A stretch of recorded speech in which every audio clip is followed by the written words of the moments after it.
Subscribe कीजिए हमारे YouTube channel Saxena CP classes को और बेल आइकन को प्रेस कीजिए हमारा लेटेस्ट एजुकेशनल वीडियो सबसे पहले देखने के। हम लोग पढ़ेंगे प्रश्नावली 3.5 जो आप लोगों का किस चीज से रिलेटेड है, वज्र गुणन विधि है। क्या है आपका, देखिए वज्र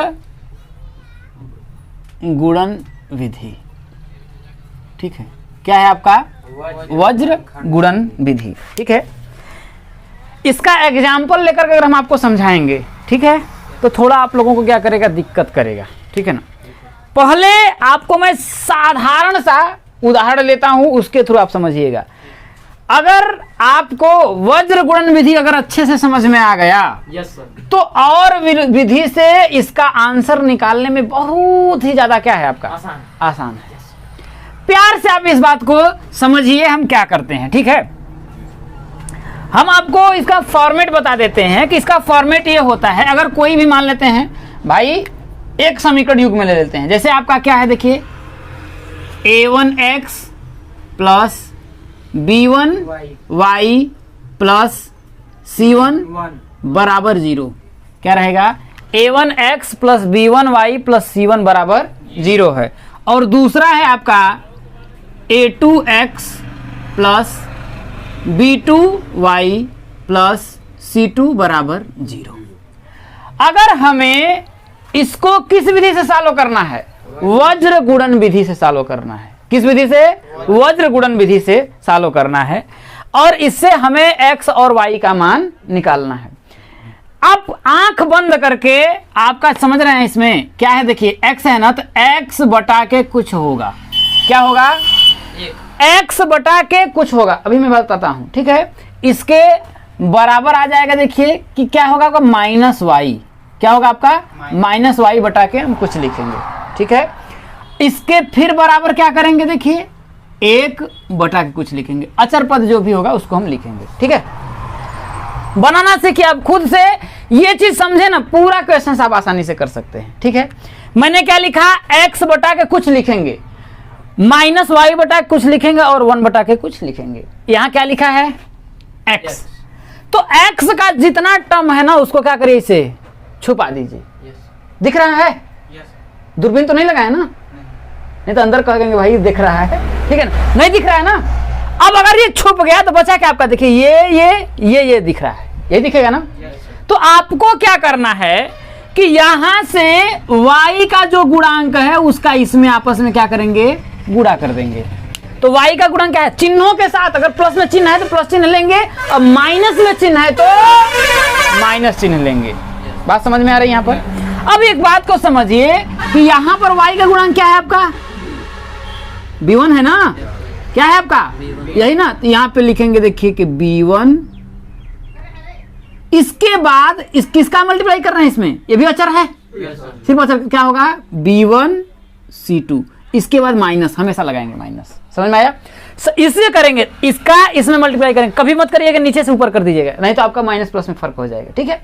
हमेशा b1 फिर क्या हो जाएगा, c2। कोई दिक्कत है, इसके बाद माइनस, ये फिर नीचे से b2, इसका आपस में इसे गुणा कर देंगे तो क्या होगा आपका, b2 c1 या c1 b2, जो भी आपको समझ में है। कोई दिक्कत है, यहां तक कोई दिक्कत नहीं है ना। बुद्धि लगाइए। अगर इस बात को नहीं समझ पा रहे हैं तो क्या करिएगा भैया, बोलिए, x को छुपाया, कोई दिक्कत है।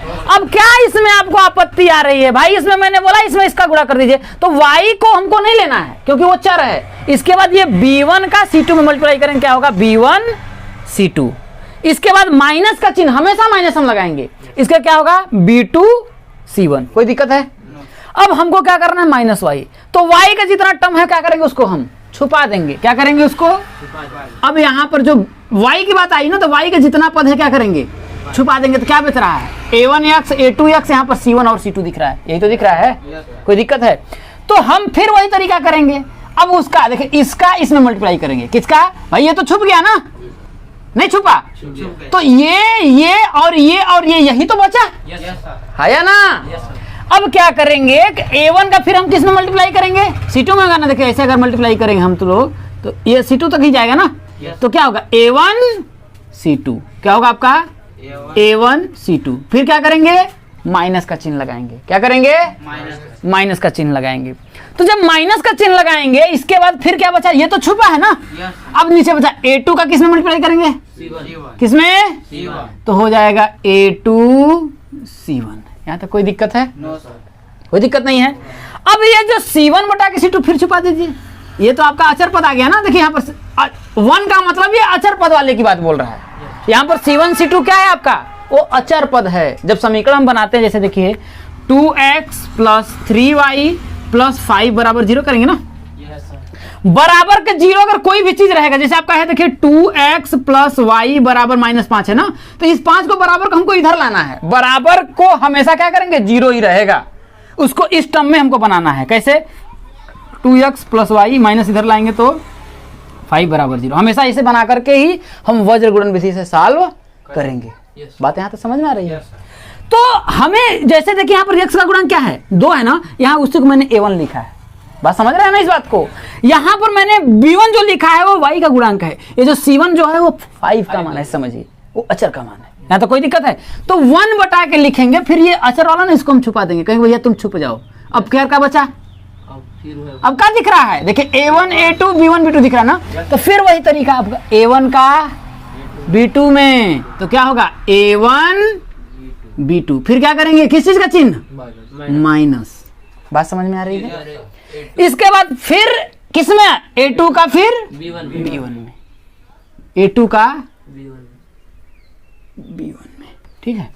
इसके बाद हम क्या करेंगे, ये पहला हमारा तरीका है, पहले मैंने कर लिया। x का मान निकालना है तो भाई तीनों बराबर, एक बार इसके बराबर कर देंगे तो x का मान निकल जाएगा। y का मान निकालना है, इसको इसके बराबर कर देंगे, हमको y का मान निकल जाएगा। यहां तक कोई दिक्कत है। एक मैं एग्जाम्पल लेता हूं आपको, इसको हम समझाने का प्रयास करते हैं, ठीक है। एक एग्जाम्पल मैं लेता हूं, जैसे देखिए 2x प्लस 3y प्लस 7 बराबर 0, कोई दिक्कत है। दूसरा मैं एग्जाम्पल लेता हूं, एक और समीकरण लिख देता हूं, देखिए 3x प्लस 5y प्लस 8 बराबर 0। यहां तक कोई दिक्कत है, यहां तक तो कोई दिक्कत नहीं है ना। अब क्या करना है हमें, बस यही तरीका अपनाना है। मैंने क्या कहा, बोला x के बटा के मैं लिख दूंगा, क्या करूंगा, x के बटा के लिख दूंगा, बराबर लिख दूंगा माइनस y बटा के लिख दूंगा, ठीक है। बराबर मैं क्या करूंगा, 1 बटा के लिख दूंगा। कोई दिक्कत है, कोई दिक्कत नहीं है ना। अरे हाँ या ना, अरे मुख से बोलिए भैया, ठीक है। अब हमें क्या करना है कि भाई x बटा कुछ लिखना है ना, तो x को हम क्या करेंगे, पूरे टर्म को छुपा देंगे। क्या करेंगे, छुपा देंगे। जब x को हम छुपा देंगे तो बचा क्या आपका, यही बचा ना। फिर क्या करेंगे, 3 का 8 में मल्टीप्लाई करेंगे, समझ रहे हैं बात को ना।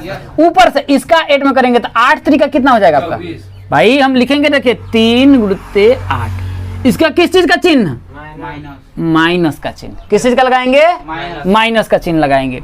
फिर भाई उसको छुपाया तो ये इसका फिर 5 का 7 में करेंगे तो 7 बचे, भाई 7 × 5 ऐसे लिख लेते हैं, कोई दिक्कत है।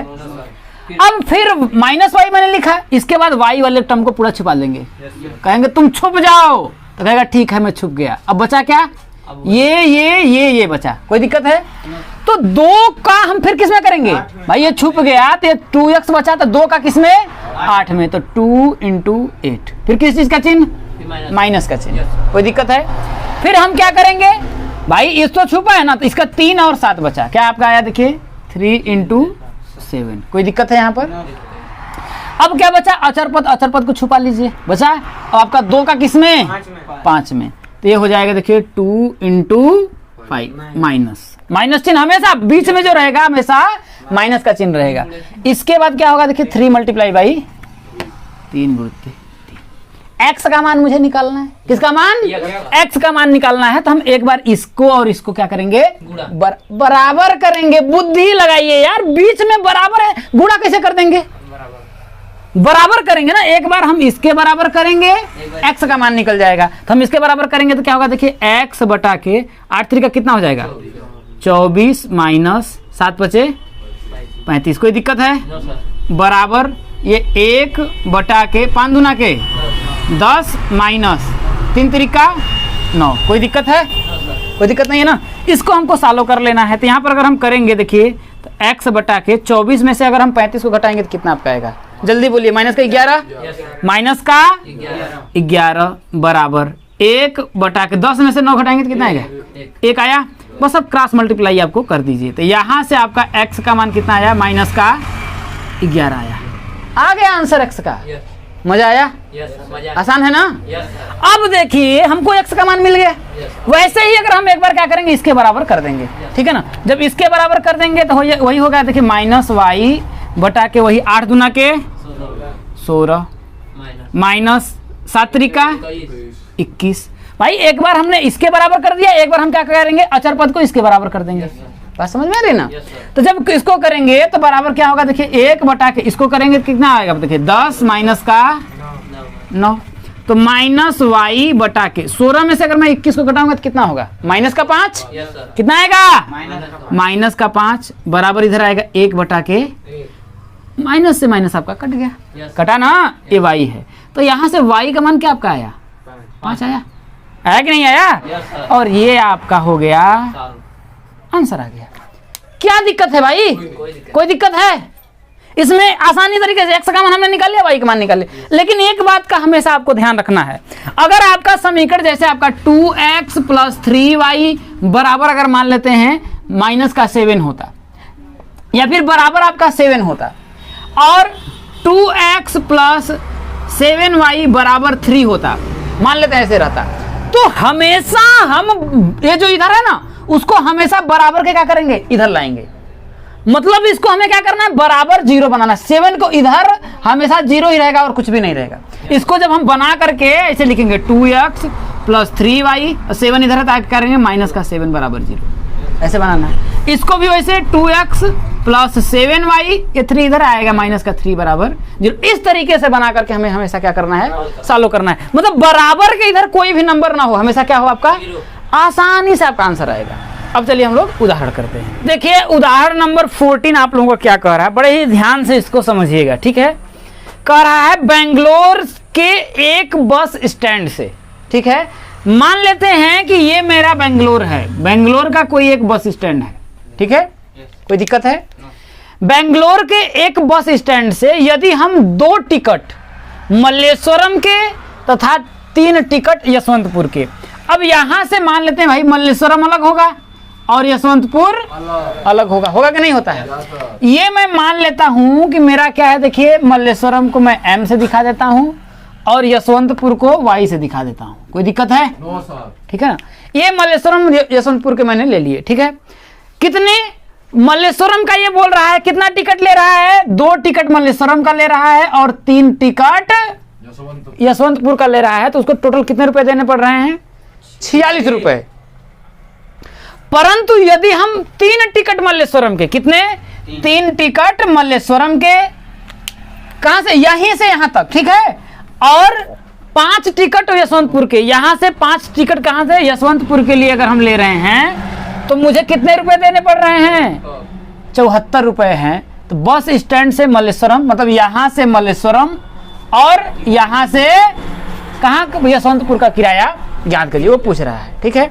तो हम क्या करते हैं, देखिए मान लेते हैं, माना बस स्टैंड से पहले क्या है, मल्लेश्वरम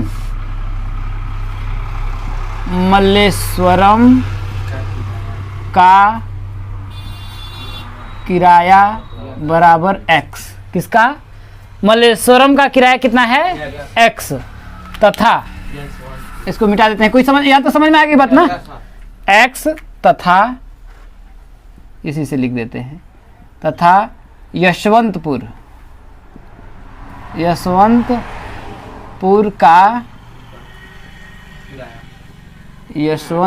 का किराया क्या है आपका, y है, आपका रुपया y है, यहाँ रुपया x है। कोई दिक्कत है, यहाँ तो कोई दिक्कत नहीं है।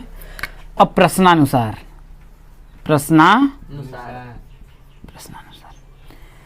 पहला शर्त ये बोल रहा है कि यदि हम 2 टिकट कहाँ के लिए ले रहे हैं, मल्लेश्वरम के लिए ले रहे हैं। कहाँ के लिए? मल्लेश्वरम के लिए। अगर एक टिकट की कीमत x रुपए है तो 2 टिकट की कीमत कितनी होगी? 2x रुपए होगा ना। बुद्धि लगाइए, अगर एक टिकट की कीमत x रुपए तो 2 टिकट की कितना होगा? 2x होगा। कोई दिक्कत है?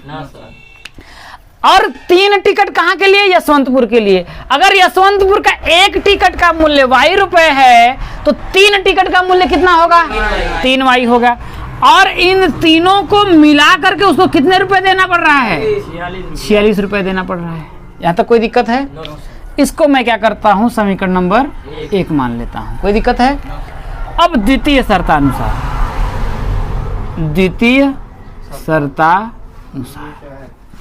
द्वितीय शर्त में बोल रहा है परंतु यदि हम 3 टिकट मल्लेश्वरम के, कितने? 3 टिकट। अब मल्लेश्वरम में एक टिकट का मूल्य अगर x रुपए है तो 3 टिकट का मूल्य कितना होगा? 3x हो जाएगा। तो हो जाएगा आपका, देखिए 3x। कोई दिक्कत है? प्लस अगर यशवंतपुर का एक टिकट का मूल्य y रुपए है तो 5 टिकट का मूल्य कितना होगा? 5y होगा ना। बराबर टोटल को मिलाकर के कितने रुपए देना पड़ रहा है? 74 रुपए देना पड़ रहा है। यहाँ तक कोई दिक्कत है? इसे हम समीकरण नंबर क्या मारते हैं? 2 से याद कर लेते हैं। ठीक है, अब हमें क्या करना है, इसको वज्र गुणन विधि से सॉल्व करना है। किस विधि से? वज्र गुणन विधि से सॉल्व करना है। लेकिन मैं एक बात को ध्यान रखिएगा कि मैंने जब भी आप लोगों को बताया जो बराबर है 46 ना, उसको हमें क्या करना है? बराबर के इधर लाना है और बराबर क्या करना है? 0 करना है। तो समीकरण को मैं लिख देता हूं। देखिए समीकरण 1 से मैं अगर इसको बनाऊंगा, देखिए तो होगा, देखिए 2x प्लस 3y, ये 46 है ना, इधर आएगा तो क्या होगा आपका? माइनस का 46 बराबर क्या हो जाएगा आपका? 0। कोई दिक्कत है? इसमें अगर हम करेंगे तो क्या होगा? देखिए आपका 3x प्लस कितना हो जाएगा आपका? 5y माइनस ये 74 है ना, इधर करेंगे तो क्या होगा आपका? माइनस का 74 बराबर क्या हो जाएगा आपका? 0। हमें क्या करना है? वज्र गुणन विधि से x और y का मान ज्ञात करना है। तो x का मान ज्ञात करने के लिए मैंने बताया भैया कि x बटा के आप लिख लीजिए। कोई दिक्कत है? बराबर माइनस y बटा के लिख लीजिए, बराबर 1 बटा के लिख लीजिए। कोई दिक्कत है? अब x का मान निकालना है तो मैंने क्या बताया आपको कि x वाले को छुपा लीजिए। अगर x वाले को छुपा लिए तो क्या बचा आपका? देखिए 3y बचा, 46 बचा, 5y बचा, 74 बचा। तो ये y का गुणांक क्या है आपका? y गुणांक क्या है? 3 है ना। तो इस 3 का गुणा हम किस में करेंगे? देखिए तिर्यक गुणा करेंगे ऐसे ऐसे। तो क्या होगा? देखिए 3 का गुणा किस में करेंगे? 74 में चिन्ह क्या है? माइनस है ना, तो चिन्ह को लेकर के हम करेंगे, ध्यान रखिएगा, है ना। चिन्हों के साथ करेंगे तो -74 है तो मैंने -74 लिख लिया। कोई दिक्कत है? इसका क्या लगाएंगे? माइनस का चिन्ह लगाएंगे। क्या करेंगे? माइनस का चिन्ह लगाएंगे। अब वही मैंने छुपाया है तो नीचे वाला क्या बचा आपका? 5 बचा। तो यहाँ 5 का गुणा किस में करेंगे? भाई इस बात को समझिए, अगर मैं छुपा रहा हूँ ना, बुद्धि लगाइए। यहाँ पर 3 का गुणा -74 में कर लिया तो अब इसका इसमें करेंगे ना, तो 5 है इधर, देखिए 5 प्लस में है तो क्या होगा? माइनस का 46। तो यहाँ पर लिख दिया मैंने माइनस का। ठीक है, ब्रैकेट में इसलिए कर रहा हूँ क्योंकि मल्टीप्लाई आपका हो रहा है। कोई दिक्कत है? अब मैं सेकंड वाला कर रहा हूँ, y का मान निकालना है तो y वाले को ऐसे छुपा लीजिए, छुपा लिया। अब इधर देखिए 2x बचा, तो 2x का मल्टीप्लाई मैं किस में करूंगा? माइनस का 74 में। तो क्या करेंगे? देखिए 2 का मल्टीप्लाई मैं करूंगा माइनस का 74 में, फिर माइनस का चिन्ह। कोई दिक्कत है? फिर यहां से अगर मैं इसको छुपा रहा हूं तो नीचे क्या बचा? देखिए 3 बचा, तो 3 का मैं करूंगा माइनस का 46 में, तो 3 का माइनस का 46 में बराबर, भाई अचर पद आया, इसको मिटा लेंगे, पूरा मिटा देंगे भाई, छुपा लिए। तो क्या बचा आपका? देखिए 2x का मल्टीप्लाई फिर किस में करेंगे?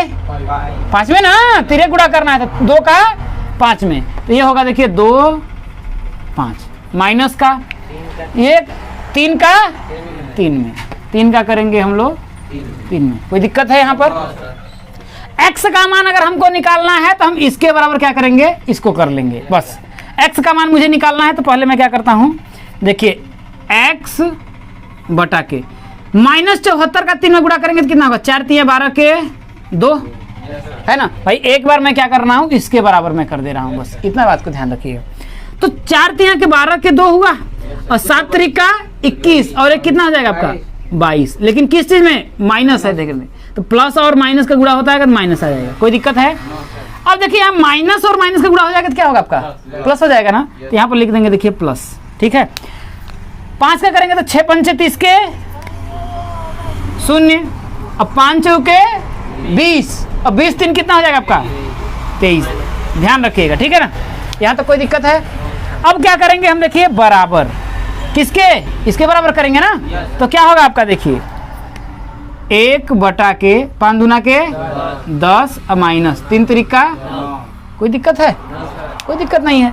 अब यहाँ से देखिए मैं सालो करूंगा, देखिए तो क्या होगा आपका, देखिए दिख रहा है ना, तो x बटा के 230 प्लस में है 222 माइनस में है, तो 230 में से अगर 222 को घटाएंगे तो कितना आएगा, अरे भैया बुद्धि लगाइए, 30 में से 22 को घटाना है ना, तो 8 है, माइनस करना है यार, प्लस में से भैया 230 बड़ा है या 222, बुद्धि लगाइए ना, तो 30 में से 22 को घटाएंगे तो कितना आएगा 8। अब मैं आपको जोड़ घटाना नहीं बताऊंगा, ये 8 आया बराबर, यहाँ आएगा आपका 1 बटा के 10 में से 9 घटाएंगे तो कितना आएगा आपका 1 आएगा। तो यहाँ से हमको क्या करना है, सिर्फ क्रॉस मल्टीप्लाई कर देना है, तो x का मान क्या आएगा, दिख रहा है, x बराबर क्या है आपका 8 आ जाएगा। कहने का मतलब कि यशवंतपुर का जो एक टिकट का भाड़ा है कितना है 8 रुपए, कोई दिक्कत है। अब यहाँ से मैं y का मान निकाल लेता हूँ, इधर से मैं क्या करता हूँ y का मान निकाल लेता हूँ। y का मान निकालने के लिए देखिए आपका माइनस का y बटा के 74 का 2 में करेंगे तो कितना होगा, 4 दूना के 8, 7 दूना के 14, 1 15, माइनस का 158, माइनस में है ना, इसके फिर माइनस माइनस करेंगे तो क्या होगा आपका प्लस, 6 के 18, 4 तिया 12 और 1 कितना हो जाएगा आपका 13, 138 हो जाएगा बराबर। ये देखिए भाई एक बार मैं इसको और इसको बराबर कर रहा हूँ ना, y और इसको बराबर कर रहा हूँ भाई, इसको एक बार मैंने इसके बराबर कर दिया तो x का मान निकाला, अब मैं इसको इसके बराबर करूंगा तो यहाँ पर हो जाएगा देखिए 1 बटा के 5 दूना के 10 और माइनस 3 तरीका 9, यहाँ कोई दिक्कत है। अब यहाँ से देखिए आपका देखिए माइनस y बटा के 158 में से 138 को घटाएंगे क्या आएगा, देखिए 58 बड़ा है इस और माइनस में आएगा, तो माइनस का 8 में से 8 गया 0, वो वहाँ पे 148 होगा, कहाँ पर 148 है, 58 की जगह 158 जो है ना, 4 दूना के 8, 7 दूना के 14, हाँ 148 होगा, ठीक है, कितना हो जाएगा आपका 148 होगा, ठीक है बढ़िया है भाई, 4 दूना के 8, 7 दूना के 14, हाँ ठीक है 148 होगा, ठीक है। तो 148 में से अगर मैं 138 को घटाऊंगा तो कितना होगा आपका माइनस का 10 होगा, होगा ना बराबर, यहाँ पर 1 बटा के 10 में से 9 घटाएंगे तो कितना आएगा आपका 1 आएगा, तो यहाँ से देखिए आपका माइनस से माइनस कट जाएगा, कटेगा, तो यहाँ पर क्रॉस मल्टीप्लाई करेंगे तो y का मान कितना हो जाएगा y और बराबर कितना हो जाएगा 10 का 1 में करेंगे तो 10। यहाँ से देखिए वज्र गुणन विधि से हम लोगों ने x और y का मान निकाल लिए हैं। भाई हमने मल्लेश्वरम का जो किराया है x रुपए, इसका मतलब 8 रुपए है, और यशवंतपुर का जो किराया है कितना है आपका 10 रुपए। अगर आपको प्रूफ भी करना हो तो x का मान मैंने कितना लिया है 8, तो 8 दूना के 16 हो जाएगा, इधर देखिए 10 तिया 30, तो 30 में 16 जोड़ेंगे तो 46 आएगा ना, समझ में आ रहा है। उदाहरण नंबर 15 में आपका क्या बोल रहा है, देखिए कि p के किन मानों के लिए निम्न समीकरणों के युग्म का एक अद्वितीय हल है, ठीक है, समीकरणों के किस युग्म के लिए अद्वितीय हल है। तो मैंने आप लोगों को बताया था कि a1 बटा के a2 अद्वितीय हल होगा, तो आपका a1 बटा के a2 is not equals to b1 बटा के b2। ये बताया मैंने कि यदि a1 बटा के a2 is not equals to b1 बटा के b2 अगर होगा तो इसका क्या होगा प्रतिच्छेदी होगा और अद्वितीय, यही बोल रहा ना, एक अद्वितीय हल है, तो इसका क्या होगा एक अद्वितीय हल होगा, क्या होगा अद्वितीय हल, मैंने बताया था। और यदि a1 बटा के a2 बराबर b1 बटा के b2 बराबर c1 बटा के c2, क्या होगा, अगर a1 बटा के a2 बराबर b1 बटा के b2 बराबर c1 बटा के अगर c2 होगा तो इसका क्या होगा अनंत हल, इसके क्या होंगे अनंत हल होंगे, ठीक है।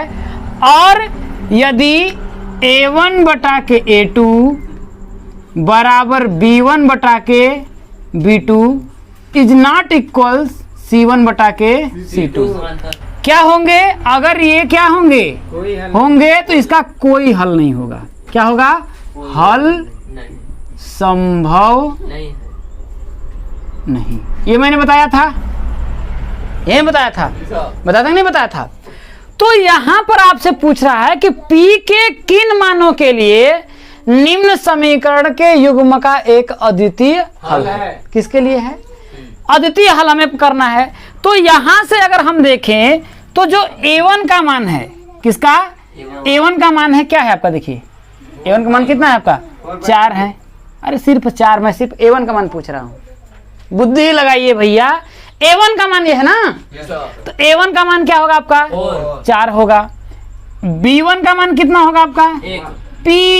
अरे बुद्धि लगाओ यार, Y का मान गुणांक कितना है? अरे यही तो होता है ना, A1x plus B1y plus C1 बराबर 0 और A2x plus B2y plus C2 बराबर 0। तो B1y का ना गुणांक है, तो B1 का मान क्या है? y का गुणांक P। और यहां से C1 बराबर क्या होगा आपका? 8। A2 का मान कितना है? 2। B2 का मान कितना है आपका? 2। C2 का मान कितना है आपका? 2। हमें क्या करना है? एक अद्वितीय हल निकालना है, यही तो निकालना है। तो इसका मतलब हमें करना होगा कि A1 बटा के A2 is not equals to B1 बटा के B2 करना होगा, यही ना करना होगा। तो A1 का मान क्या है आपका? 4। A2 का मान कितना है आपका? देखिए 2 is not equals to B1 का मान कितना है आपका? P और B2 का मान कितना है आपका? 2 है। कोई दिक्कत है? यहां से अगर हम करेंगे देखिए तो आपका क्या होगा? देखिए ये 2 से 2 तो आपका नीचे से कट जाएगा, कोई दिक्कत है भाई? क्रॉस मल्टीप्लाई अगर करेंगे तो 2 इधर जाएगा, तो 2 से 2 तो कट ही जाएगा। यहाँ कोई दिक्कत है? तो यहां से आपका ये 2 से आपका 2 मैं क्या करता हूं? काट देता हूं। तो यहां पर आपको क्या आया? देखिए कि 4 is not equals to P। कहने का मतलब ये है कि P का जो मान है वो 4 नहीं होना चाहिए। अगर P का मान अगर 4 के P के अलावा, कहने का मतलब P का मान 4 के अलावा कुछ भी हो जाए, उसका क्या होगा? अद्वितीय हल होगा। लेकिन अगर P का मान क्या होता है? यहां बोला ना P का मान 4 के, P is not equal 4, P 4 के बराबर नहीं होना चाहिए। अगर P 4 के बराबर हो जाएगा तो उसका अद्वितीय हल नहीं होगा। तो इसमें ही ना पूछा है कि P के किन मानों के लिए निम्न समीकरणों के युग्म का एक अद्वितीय हल है। किन मानों के लिए? तो हम लिखेंगे कि 4 के अतिरिक्त, किसके भाई? P का मान यहां बोल रहा है ना, P नॉट इक्वल 4, मतलब P बराबर नहीं है 4 के, मतलब P का मान 4 नहीं है। तो हम लिखेंगे 4 के अतिरिक्त, किसके? 4 के अतिरिक्त कोई भी मान रखने पर, 4 के अतिरिक्त भाई यहां लिख दीजिएगा P का, 4 के अतिरिक्त यहां पर P का कोई भी मान रखने पर अद्वितीय हल प्राप्त होगा। क्या होगा? अद्वितीय हल प्राप्त होगा। यही आप लोगों का आंसर हो गया। ठीक। नंबर 16 में आपका क्या कह रहा है? देखिए कि K के किस मान के लिए निम्न रैखिक समीकरणों के युग्म के अपरिमित रूप से अनेक हल होंगे। तो मैंने आप लोगों को बता रखा है कि अनंत हल कब होंगे? जब A1 बटा के A2 बराबर B1 बटा के B2 बराबर C1 बटा के C2 होंगे। ये मैंने बताया है, ठीक है। तो यहां से हम निकालते हैं, देखिए कि A1 का मान आपका क्या है? आपका यहाँ देखिए A1 का मान क्या है? आपका K है। A2 का मान क्या है? 3, सॉरी B1 का मान, ठीक है। B1 का जो मान है वो कितना है आपका? 3 है। और C1 का मान कितना है आपका? देखिए माइनस का K माइनस का 3 है। यहाँ तो कोई दिक्कत है? इसके बाद आपका देखिए A2 का मान कितना है आपका? देखिए 12 है, ठीक है। B2 का मान कितना है आपका? K है, भाई y का गुणांक K है। इसके बाद C2 का मान कितना है? देखिए माइनस का K है कि नहीं है? अगर इसके अपरिमित रूप से अनंत हल होंगे तो a1 बटा के a2 बराबर b1 बटा के b2 बराबर c1 बटा के c2 होगा। होगा कि नहीं होगा? तो हम लिखेंगे यदि अपरिमित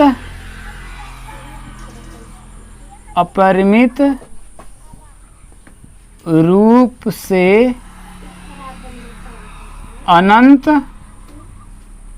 हल होंगे तो क्या होगा? a1 बटा के a2 बराबर b1 बटा के b2 बराबर c1 बटा के c2 हो जाएगा। तो यहाँ से a1 का मान कितना है आपका भैया? k है। k बटा के a2 का मान कितना है आपका? 12 बराबर b1 का मान कितना है? 3 है। b2 का मान कितना है आपका? k है बराबर c1 का मान कितना है? देखिए माइनस का k माइनस का 3 बटा के c2 का मान कितना है? माइनस का k। कोई दिक्कत है? कोई दिक्कत नहीं है ना? अब आप क्या करिए कि एक बार इसको ले लीजिए, ठीक है ना? किसी दो को लेकर के सॉल्व करना है। दूसरी बार इसको ले लीजिए या इसको ले लीजिए, आपका आंसर आ जाएगा। ठीक है ना?